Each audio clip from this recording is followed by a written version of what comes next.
ஒன்னே ஒண்ணுதான், இறைவனின் பாதத்தை சரணடைந்து விட்டால், அந்த ஈஸ்வரனின் பாதத்தை சரணடைந்து விட்டால் வேறு எதுவும் தேவையில்லை அப்படிங்கறத நல்லா தெரிஞ்சுக்குங்க. எல்லாமே அவர் பார்த்துப்பார் அப்படிங்கிற நம்பிக்கை வந்த பின்பு, எல்லாமே அவர்தான் என்று தெரிந்து கொண்ட பின்பு, அக்கம் பக்கத்தில் இருப்பவர்களையோ எனது நண்பர்களையோ எனது உறவினர்களையோ நம்பி நான் பயணம் செய்யவில்லை அப்படிங்கறதையும் உணர்ந்து கொள்ள வேண்டும். எல்லாமே இறைவன் அப்படிங்கிற அந்த சூழ்நிலைக்கு போனதுக்கு அப்புறம் அவன் யாரையும் நம்பி இல்லை, நாம் இறைவனை நம்பி மட்டும்தான் இங்க இருக்கின்றோம் அப்படிங்கிறதும், எனக்குள் இருக்கின்ற அந்த இறை சக்தி வெளிப்பட வேண்டும், இந்த வெட்ட வெளியில் நான் கலந்து விட வேண்டும் அப்படிங்கிற அந்த ஒரு எண்ணத்தை மனதில் விதைத்து கொண்டு அதை நோக்கி பயணம் செல்லும் பொழுது கட்டாயமா பாத்தீங்க அப்படின்னா அது ஒரு பெரிய மாற்றத்தை ஏற்படுத்தும்.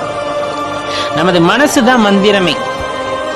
இந்த மனசை கட்டுப்படுத்திட்டோம் அப்படின்னா மந்திரம் வசப்பட்டு விட்டது அப்படிங்கறது அதோட அர்த்தம்.